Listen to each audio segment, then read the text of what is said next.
प्रिय भाई बहनों, आत्मकथ्य नामक कविता हरिवंश राय बच्चन की जो कविता हम पढ़ रहे हैं उसका अंतिम 5वां पैराग्राफ है। मैं रोया उसको तुम कहते हो गाना, मैं फूट पड़ा तुम कहते हो छंद बनाना।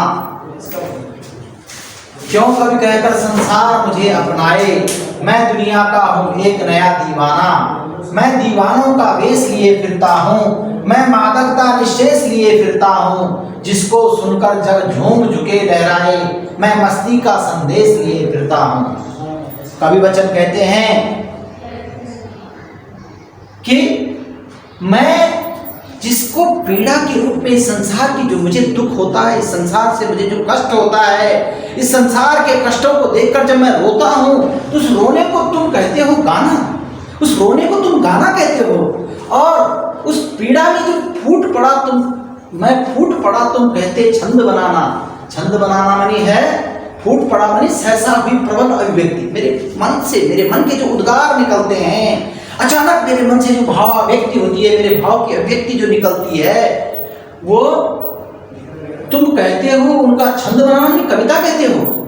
उन अनायास निकली हुई दर्द को, अनायास ही निकली हुई जो मेरे भाव होते हैं, भावाभिव्यक्ति होती है, उसको तुम गाना कहते हो।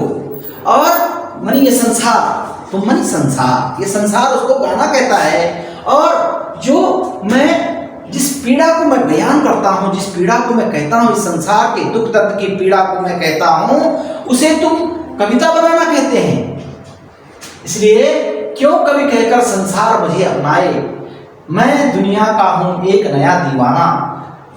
कवि बच्चन कहते हैं कि लोग मुझे कवि क्यों कहते हैं, क्यों मुझे कवि कहकर अपनाते हैं लोग। मैं तो दुनिया के लिए कोई किसी प्रकार की कोई कविता नहीं करता हूँ, ना कविता करना मेरा लक्ष्य उद्देश्य रहा है, ना लक्ष्य है ना उद्देश्य है। मैं तो एक प्रेम दीवाना हूँ जो अपने परम पिता परमात्मा के प्रति सच्ची श्रद्धा के साथ प्रेम करता हूँ और संसार के दुख दर्द को मिटाना चाहता हूँ, इस संसार से प्रेम करना चाहता हूँ। मैं वो प्रेम दीवाना हूँ और मैं कोई कवि नहीं हूँ, ना मैं कोई कविता करता हूँ। अनायास ही मेरे मुंह से जो भावाभिव्यक्ति होती है उसे लोग कविता कहते हैं, उसे कविता के नाम से उसको छंद कहते हैं। इसलिए मेरा कोई इस प्रकार का कोई लक्ष्य कविता करना नहीं है।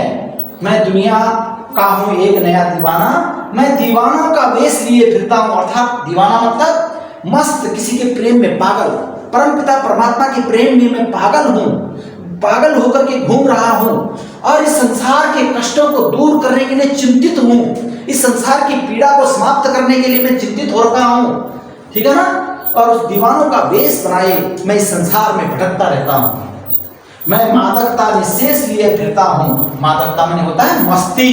जिस प्रकार कोई मादक वस्तु का सेवन करते हुए अपनी मस्ती में झूम रहा है, उसको दुनिया की कोई परवाह नहीं है, उसने कैसे कपड़े पहने, कैसे चल रहा है, कैसे जा रहा है, कैसे बोल रहा है, उसको उससे कोई लेना देना नहीं है। वो मादकता लिए हुए, मादकता निशेष लिए हुए मैं फिरता रहता हूँ, चलता रहता हूँ, इस संसार की चिंता करता रहता हूँ। जिसको सुनकर जग झूम झुके लहराए, मैं मस्ती का संदेश लिए फिरता हूँ। और मैं सारी दुनिया में इस दुनिया की चिंता करता रहता हूँ और सारी दुनिया में एक प्रेम का संदेश पूरी दुनिया को देता रहता हूँ। ऐसा कवि बच्चन इस कविता में कहते हैं। तो आत्मकथ्या का ये अंतिम जो पैराग्राफ था आपने सुंदर और इसमें भावार्थ को लिख लिया होगा।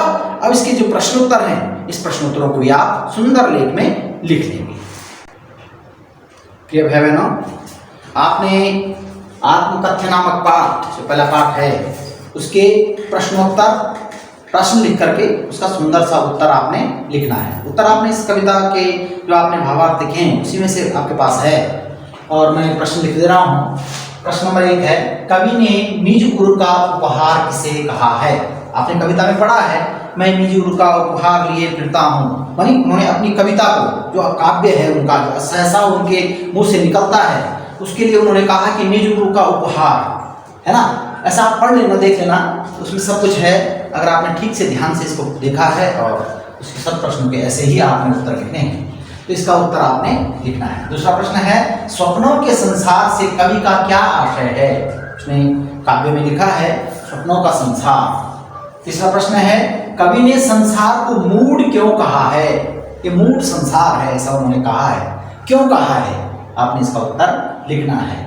प्रश्न नंबर 4 है, जहां पर दाना रहते हैं वहीं नादान भी होते हैं, कवि ने ऐसा क्यों कहा होगा? ठीक है ना। अगला है, शीतल वाणी में आग के होने का क्या अभिप्राय है? ये प्रमुख प्रश्न मैंने लिख दिए हैं, शेष भी है, आप उनको भी लिखेंगे और इनको याद करेंगे। ठीक है।